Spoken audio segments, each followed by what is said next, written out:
नमस्कार दोस्तों, कैसे हैं आप लोग? आज मैं डिस्कशन करने वाला हूँ ओलेक्ट्रा गिनटेक के बारे में।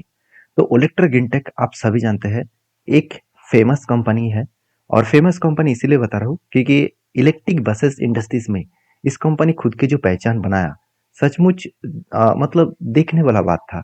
और देखने वाला बात था मैं इसीलिए बता रहा हूँ क्योंकि आज हर कोई कंपनी इलेक्ट्रिक बसेस बना रहा है। चाहे वो टाटा मोटर्स हो, चाहे वो अशोक लेलैंड हो, चाहे वो एचआर मोटर हो और भी बहुत सारे कंपनीज इलेक्ट्रिक बसेस बना रहा है। तो ओलेक्ट्रा गिनटेक जब मार्केट में पहली इलेक्ट्रिक बसेस का बिजनेस स्टार्ट किया था, तब इसका डिमांड बहुत ज़्यादा था। बहुत ज़्यादा मतलब बहुत ज़्यादा, क्योंकि उस टाइम कंपनी एक रॉकेट की तरह परफॉर्मेंस किया था। मैं अभी आपको दिखाऊंगा किस तरीके से कंपनी का सेल्स एंड प्रॉफिट में ग्रोथ हुआ था। क्या वो प्रॉफिट ग्रोथ कम हो गया? क्या वो सेल्स का ग्रोथ कम हो गया? ऐसे बिल्कुल नहीं। सारे पॉइंट्स मैं आपके साथ डिस्कशन करूंगा, तो इस वीडियो को पूरा लास्ट तक जरूर देखिएगा। और अभी तक अपने चैनल को सब्सक्राइब नहीं किया तो जरूर कर लीजिएगा। तो चलो सबसे पहले मैं कंपनी के कुछ इंपॉर्टेंट पॉइंट दिखा देता हूँ, जहाँ पे कंपनी के कुछ पॉजिटिव पॉइंट है, कुछ नेगेटिव पॉइंट भी है। तो सबसे पहले मैं नेगेटिव पॉइंट से स्टार्टिंग करूंगा, वो है कंपनी का वैल्यूएशन। अगर मैं इंडस्ट्रीज पी रेशियो देखूँ तो 19 है, कंपनी के खुद के पी रेशियो देखूँ तो 71 है। अगर मैं इस कंपनी को पेयर करूँ तो ये कंपनी ऑटो सेक्टर से बिलोंग करते हैं और यहाँ पे टाटा मोटर्स जैसे कंपनी है, अशोक लेलैंड जैसे कंपनी है, साथ ही साथ फोर्स मोटर्स भी है, साथ ही साथ देखा है तो ओलेक्ट्रम ग्रीनटेक भी है। तो सारे कंपनीज के अगर वैल्यूएशन देखूँ तो टाटा मोटर्स का पी रेशियो एकदम सस्ता है, अशोक लेलैंड का पी रेशियो थोड़ा सा कम भी है, देखा जाए तो ठीक ठाक ही है तीनों कंपनी का।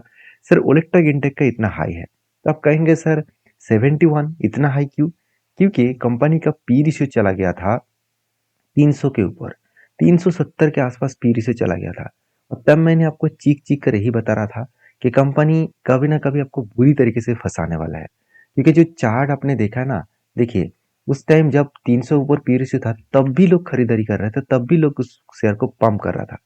तो पंप करने के बाद कभी ना कभी तो डम होगा, क्योंकि इतने वैल्यूएशन हाई के ऊपर कोई शेयर क्यों खरीदारी करे? आप खुद ही सोचिए। मान के चलिए बाजार में गया तो टाटा जैसे बड़े कंपनी जो आपको बता रहा है कि मैं आपको 7 रुपया में एक प्रोडक्ट देने वाला हूँ, वही जगह पे अशोक लेलैंड बता रहा है कि मैं आपको 20 रुपीज में प्रोडक्ट देने वाला हूँ, वही जगह पे ओलेक्ट्रा इंटेक बता रहा है कि मैं आपको 300 में प्रोडक्ट दूंगा। तो क्या लोग टाटा को, अशोक लेलैंड को छोड़कर क्या इस कंपनी के ऊपर दाव लगाना चाहेंगे? बिल्कुल नहीं ना। क्योंकि इलेक्ट्रिक गिनटेक जो कंपनी है वो उतना बड़ा भी नहीं है, क्योंकि इसका मार्केट कैप सिर्फ 9,300 करोड़, मतलब एक स्मॉल कैप टाइप कंपनी। तो वैल्यूएशन के हिसाब से कंपनी बहुत हाई हो गया था। उसको कंपनी ने क्या किया, रिकवरी किया और सस्ते में लेके आए। तो मेरे हिसाब से यहाँ पे कंपनी के ऊपर अच्छा खासा डाउन साइड वैल्यूएशन आता हुआ देखने को मिले, तो इसका मतलब फिर से वो रिकवरी कर सकते हैं।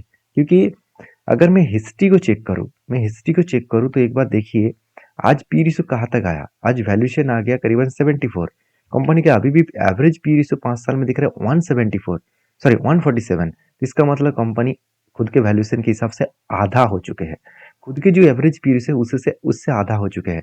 इसका मतलब कंपनी खुद को अलग लेवल में रिप्रेजेंट किया, क्योंकि 10 साल तक अगर डेटा देखूँ तो कोविड के टाइम में इस कंपनी का पी रेशियो था अराउंड 115 के आसपास, और कोविड के पहले 2018 में इसका वैल्यूएशन था 61 के आसपास। इसका मतलब उस टाइम में कंपनी के शेयर में बूस्ट हुआ था, और अभी भी यहाँ से बूस्ट होने का चांसेस हो सकते हैं। देखिए कोई 100% गारंटी तो नहीं है, क्योंकि स्मॉल कैप टाइप कंपनी है तो जहाँ पे रिस्क तो होगा ही। बाकी देखिए, अगर मैं कंपनी के क्वार्टरली रिजल्ट देखूँ तो जहाँ पे मुझे शॉकिंग जैसा परफॉर्मेंस देखने को मिले, क्योंकि जो कंपनी 208 करोड़, 250 करोड़, 340 करोड़ का सेल्स किया था, इस बार वो कंपनी 515 करोड़ के आसपास सेल्स किया। सेल्स करने के बाद कंपनी एक्सपेंस को भी कंट्रोल में रखा, और उस बेसिस में कंपनी का नेट प्रॉफिट 13 करोड़ से 15 करोड़ बने, 27 करोड़ बने और 47 करोड़ बने।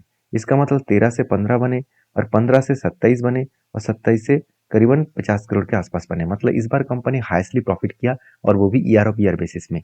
मतलब कंपनी में कोई डाउट वाला सिचुएशन नहीं है कि चलो कंपनी परफॉर्मेंस नहीं अच्छा कर रहा है, कंपनी के सेल्स बेकार हो चुके हैं, प्रॉफिट कम हुआ है, ऐसे बिल्कुल नहीं।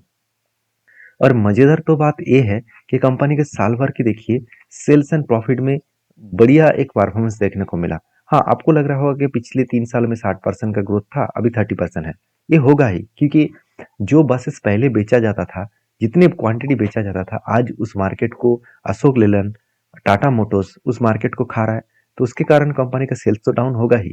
फिर भी मार्केट अपॉर्चुनिटी बहुत बड़ा है, क्योंकि इंडिया में सरकार का भी टारगेट है 2030 से 35 के अंदर इलेक्ट्रिक बसेस, सारे इलेक्ट्रिक बसेस हो जाना चाहिए। तो इसके बेसिस में बहुत बड़ा मार्केट अभी भी बाकी है, अभी तो जस्ट स्टार्टिंग है, शुरुआत है। तो मेरे हिसाब से इस अपॉर्चुनिटी को कंपनी उठा सकते हैं। तो इस हिसाब से देखिए, कंपनी रॉकेट की तरह परफॉर्मेंस तो किया था। एक साल में कंपनी अराउंड 40 to 50% करेक्शन भी हो चुके हैं। तो इसी अपॉर्चुनिटी को मैं अपॉर्चुनिटी के हिसाब से देखता हूँ, क्योंकि मैं हमेशा अच्छे कंपनी सस्ते प्राइस में और वैल्यूएशन भी थोड़ा सा सस्ता हो, तब मैं उस कंपनी के ऊपर डिसीजन लेता हूँ। तो बेसिकली रिटर्न ऑफ इक्विटी में उतना खास ग्रोथ नहीं है, फिर भी कंपनी ने जो कर्जा लिया, लोगों के मन में जो डाउट हो रहा है, जो इतना कर्जा लिया क्या होगा, कर्जा ना के बराबर है। एक ये मतलब देखा जाए तो 187 करोड़ का कर्जा है, और हाथ में कैश है 947, क्योंकि कंपनी जो प्रॉफिट किया उसी के लेवल में कंपनी का कर्जा है। इसका मतलब वो इजीली मिटा सकते हैं। तो मैं इस कंपनी के ऊपर पॉजिटिव सबसे ज़्यादा क्यों हूँ इस बार, इसके पीछे सबसे बड़े रीजन है कंपनी का CWIP। ध्यान से समझना, कंपनी इस बार 122 करोड़ लगा चुके हैं। सोचिए, जो कंपनी का प्रॉफिट 130 करोड़ के आसपास है, उस कंपनी एक्स्ट्रा 122 करोड़ लगाया, और वो भी CWIP। CWIP का मतलब है कैपिटल वर्किंग इन प्रोसेस, मतलब जो काम प्रोसेसिंग में चल रहा है। मान के चलिए कंपनी गाड़ी जो बना रहा है, वो गाड़ी का जो बनाने का जो प्रोसेसिंग चल रहा है, मान के चलिए कंपनी को ऑर्डर मिला 200 करोड़ का, तो कंपनी बता रहा है कि दूसरे कंपनी और भी ज़्यादा ऑर्डर इस टाइम दे सकते हैं, तो इस टाइम मेरा खर्चा थोड़ा सा कम लग रहा है, तो मैं इस टाइम ज़्यादा पैसा लगाकर और भी कुछ बासेस बना कर रख दूँ, तो जब उसका बेचने का टाइम आएगा तो ज़्यादा प्राइस में मैं बेच सकता हूँ। तो ये जो एक्स्ट्रा मैन्युफैक्चरिंग करना, प्रोडक्शन करना, इसके लिए जो एक्स्ट्रा पैसा वो कंपनी लगा रहा है, तो उसको कहा जाता है CWIP। तो वो इस बार हाइस्ट देखने को मिला, जो मेरे सबसे इंपॉर्टेंट पॉइंट लगा, और मुझे सबसे इंपॉर्टेंट पॉइंट लगा, मुझे बेस्ट पॉइंट लगा, इसीलिए क्योंकि कंपनी का मैनेजमेंट यहाँ पे स्ट्रांगली इस कंपनी के ऊपर बेस बना रहा है। और दूसरी बात, कंपनी में दम नहीं होता तो इंस्टीट्यूशन तो वो कब का माल बेचकर भाग जाता। मानता हूँ कंपनी 7-8% होल्डिंग था, उन्होंने माल बेचा, माल तो बेचेगा ही, क्योंकि इतना हाई वैल्यूएशन हो गया था, कोई तो माल बेचेगा, माल तो बेचेगा ही। तो फिर भी FIS बना हुआ है, छोटा कंपनी है, रिक्स ही मानता हूँ, फिर भी मैं रिक्स लेने के सज्ज हूँ, क्योंकि मेरा रिक्स लेने का कैपेसिटी अलग है। मैं छोटे मोटे क्वांटिटी के साथ रिक्स लेता हूँ, जो रिक्सी कंपनी होते हैं, फिर भी उसको मैं ट्रेडिंग पर्पस में जरूर देखता हूँ। तो यहाँ पे अपॉर्चुनिटी किस तरीके से मिले, अगर देखा है तो 52 का हाई लो स्ट्रेटेजीज के बेसिस में, तो कंपनी के यहाँ पे हाई है और यहाँ पे 52 का लो है। तो कंपनी सीधा सीधा कहूँ, कंपनी नीचे अगर 52 लो को टच किया, और यहाँ पे देखा जाए तो कंपनी सिचुएशन वाइज यहाँ पे कंपनी क्या किया, 52 लो को टच किया, और यहाँ से अगर रीबाउंड किया तो इस लेवल तक वो जा सकते हैं। तो कहा जाएगा, वो तो कब जाएगा वो तो मुझे पता नहीं। तो सिचुएशन वाइज अगर देखूँ तो पहले भी इस तरीके से सिचुएशन क्रिएट हुआ था, अगर देखा जाए तो यहाँ पे भी क्रिएट हुआ था, फाइनली यहाँ पे टच हुआ, और यहाँ से टॉप का कितना किया, मैं एक बार फिर से मार्किंग करके आपको दिखा देता हूँ। देखिए, अब देख सकते हैं, जस्ट वन मतलब 120 डेज में, 112 डेज में 37% का जंप देखने को मिला।